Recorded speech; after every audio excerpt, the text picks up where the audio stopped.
This is nothing এর sub brand CMF phone 1। এটাকে আবার নাথিং এর মেন ব্র্যান্ড মনে করে কনফিউজ হয়ে যাবেন না। আর আপনার যদি কোনো কিছু নিয়ে শর্টকাট হাইপ তৈরি করতে হয় সেটা নাথিং এর থেকে শেখা উচিত।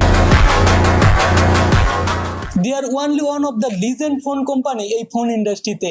তারা আসলে জানে কোন জিনিস করলে পাবলিক খাবে, সেটা আসলে কাজের হোক বা না হোক। চিন্তা করেন যেখানে প্রত্যেকটি কোম্পানি এই প্রাইস পয়েন্টে অর্থাৎ 25 থেকে 30,000 প্রাইস পয়েন্টে গ্লাস বডি এবং লেদার ফিনিশিং দেওয়ার জন্য অপ্রাণ চেষ্টা করে যাচ্ছে। আর এইখানে নাথিং এমন একটা খেলা দেখাইছে যে আপনারা প্লাস্টিক দিয়ে কিনতেও বাধ্য। আর আপনি হয়তো বিশ্বাস করবেন না, এদের এই প্লাস্টিক কিছু বাচ্চাদের টয় খেলনা বানানোর প্লাস্টিকের থেকেও খারাপ। যাই হোক, প্রত্যেকটা ফোন কোম্পানির মোটিভ একটাই প্রফিট, এগুলো বলে আসলে লাভ নাই। তবে আমরা মূল বিষয় দেখবো যে এখানে কি কি ব্যবহার করছে এবং তাদের পারফরমেন্স কেমন। আর আপনাদের সবকিছুর পরে এই ফোন কেনা উচিত হবে কি হবে না সেটা নিয়েও ডিসকাস করবো। Let's check out. বক্স দেখতে এমন ডিজাইন করা হয়েছে, দেখলে আপনার অবশ্যই নাথিং ফোনের কথা মনে পড়বেই। এখানে লেখা ফোন 1, এখানে লেখা CMF এবং বিশাল একটা ক্যামেরা লোগো। আন্ডার বক্সে পাবেন একটা SIM ejector pin, type C to type C cable এবং এই আমাদের ফোন CMF ফোন 1। CMF অর্থ হচ্ছে কালার ম্যাটেরিয়াল ফিনিশ। সামনে থেকে দেখতে কিছুটা এরকম এবং ব্যাক সাইড থেকে দেখতে এরকম, খুবই কুল অ্যান্ড ইউনিক ডিজাইন। এতে ডিসপ্লে হিসেবে ব্যবহার করছে 6.67 ইঞ্চি প্লাস ফুল অ্যামোলেড ডিসপ্লে। এই যে 10 plus supported 2000 nit peak brightness. এর 2000 পিক ব্রাইটনেস ইনডোর আউটডোর সব জায়গায় খুব ভালোভাবে লাইট ম্যানেজ করে, এর জন্য এটা নিয়ে কোনো প্রবলেম নাই। ইউটিউবে ভিডিও টেস্ট করলে 2K তে ভিডিও প্লে করতে পারবেন। HDR plus supported. Display performance মোটামুটি ভালোই, বিউটিফুল, ডিপ ব্ল্যাক এবং কন্ট্রাস্টি, এবং এর থিকনেস কিছুটা কম হওয়ার জন্য ওভারঅল মাল্টিমিডিয়া এক্সপিরিয়েন্স অনেক ভালো। এর ফিজিক্যাল ডিজাইনের কথা বললে 8 মিলিমিটার থিকনেস। আর নিচের সাইডে থাকছে একটা hybrid SIM card slot tray, microphone, USB type C এবং একটি স্পিকার গ্রিল। রাইট সাইডে থাকতেছে পাওয়ার অন অফ বাটন এবং লেফট হ্যান্ড সাইডে থাকতেছে ভলিউম টেকার। এর উপরের দিকে থাকতেছে একটা নয়েজ ক্যান্সেলেশন মাইক। তাছাড়া এক্সট্রা কোনো ডুয়েল স্পিকার থাকতেছে না, মোটামুটি আমাদের মতোই সিঙ্গেল স্পিকার। साला ये दुख का खत्म नहीं होता बे। স্পিকার ডুয়েল না হলেও এর সাউন্ড কোয়ালিটি মোটামুটি ভালোই আছে। ইন হ্যান্ড ফিল ঠিকঠাক এবং এর ওয়েট টেস্ট করলে মোটামুটি 203 গ্রামের মতো, এবং এর শুধু কেজির ওয়েট 16.6 গ্রাম অর্থাৎ 16.6 গ্রাম। নর্মাল ফোনগুলোর থেকে ওয়েট একটু বেশি, ওইখানে হয়তো 5000 mAh ব্যাটারি ব্যবহার করার জন্য একটু বেশি হয়েছে, তবে এর ওয়েট ডিস্ট্রিবিউশন ভালোই। আর নিচের সাইডে যে স্ক্রু দেওয়া আছে আপনি সেটা খুলে প্রয়োজন মতো স্ট্যান্ড এবং বাইরে যাওয়ার সময় চাইলে গলায় রশিও লাগাইতে পারেন। কি স্টাইল!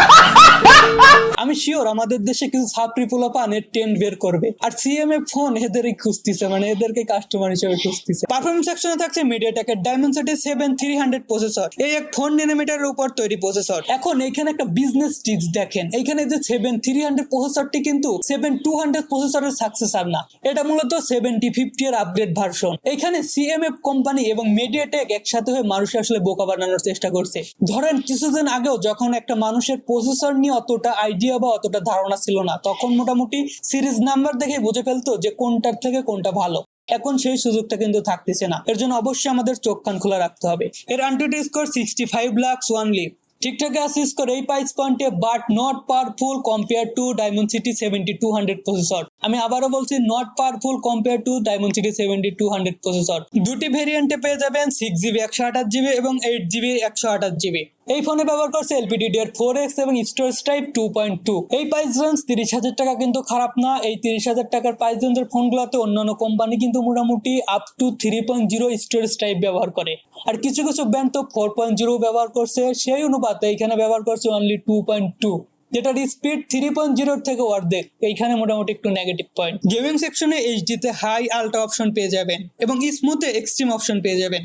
এছাড়া তো গেমিং মোডও দেওয়া আছে পারফরমেন্স বুস্ট করার জন্য। তবে আপনি মাঝে মাঝে ফ্রেম ডেপথ সহ মোটামুটি 60 FPS পর্যন্ত গেম প্লে করতে পারবেন এবং স্মুথে 40 FPS এ গেম প্লে করতে পারবেন। ক্যামেরা সেকশন, যার জন্য এতক্ষণ অপেক্ষা, তার আগে অবশ্যই একটা লাইক দিয়ে চ্যানেলটি সাবস্ক্রাইব করে নেবেন, আর পাশে থাকা যে বেল বাটনটা দেখছেন ওটা অন করে নেবেন। তাহলে কি হবে, এই আপনাদের ভাইয়ের মনে যখন ঘন্টা বাজবে তখন আপনারা শুনতে পাবেন। জোকস পার্টের ব্যাক সাইডে ডুয়েল ক্যামেরা সেটআপ, একটি 50 মেগাপিক্সেলের মেইন ক্যামেরা, অপরটি হচ্ছে 2 মেগাপিক্সেল একটি ডেপথ সেন্সর। মানে কিছুদিন আগে OnePlus কিন্তু প্রচন্ড তুখোর একটা হাইপ তৈরি করেছিল যে 2 মেগাপিক্সেল চলে না, তারা সেটা মোটামুটি ড্রপ আউট করে ফেলেছে। এখানে OnePlus না হলেও তাদের এই সাব ব্র্যান্ড মোটামুটি আবার সেটাকে কুড়িয়ে কিন্তু ব্যবহার করছে। আর সেলফি ক্যামেরা হিসেবে থাকছে 16 মেগাপিক্সেল একটি selfie camera. Main camera portrait মোডে 1:2x এ ফটোশুট নেওয়ার পরে ইনডোর লাইটিং কন্ডিশন হিসাবে যথেষ্ট ব্রাইট ছবি পাবেন। স্কিন টোন, শার্পনেস সবকিছু নিউট্রাল রাখার চেষ্টা করেছে। বা অনেস্টলি বললে এর ক্যামেরা সো গুড, কারণ এখানে সনির সেন্সর ব্যবহার করছে, তো এই জন্য একটু আলাদা লেভেলের ছবি পাওয়া যাচ্ছে। এতে আল্ট্রাওয়াইড সেন্সর দেওয়া নাই, কিন্তু ডেডিকেটেড যে ডেপথ সেন্সর দেওয়া আছে সেটা দিয়ে ছবি ক্লিক করলে natural skin tone details with balance দেখতে পাবেন। Close up shot, HDR shot, ভাই প্রাইস পয়েন্টটা কনসিডার করলে ক্যামেরাতে কোনো অভিযোগ করার জায়গা নেই। এতে স্লো মোশন এবং অ্যাকশন মোড পেয়ে যাবেন এবং 4K 30 FPS এ ভিডিও রেকর্ড করতে পারবেন। আর ফ্রন্ট সাইডে 1080p তে 60 FPS এ ভিডিও রেকর্ড করতে পারবেন। ব্যাটারি সেকশনে থাকছে 5000 mAh এর বিগ ব্যাটারি এবং 33 ওয়াটের ফাস্ট চার্জিং উইথ 5 ওয়াটের রিভার্স চার্জিং সিস্টেম। আর এক্সট্রা ফিচার্স এর কথা বললে ইন ডিসপ্লে ফিঙ্গারপ্রিন্ট সেন্সর,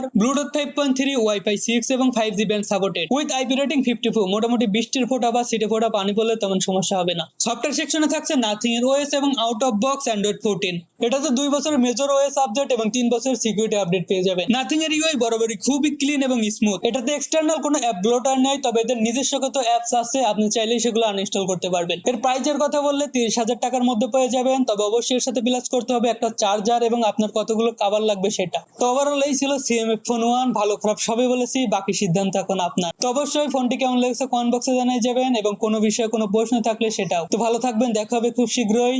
আল্লাহ হাফেজ।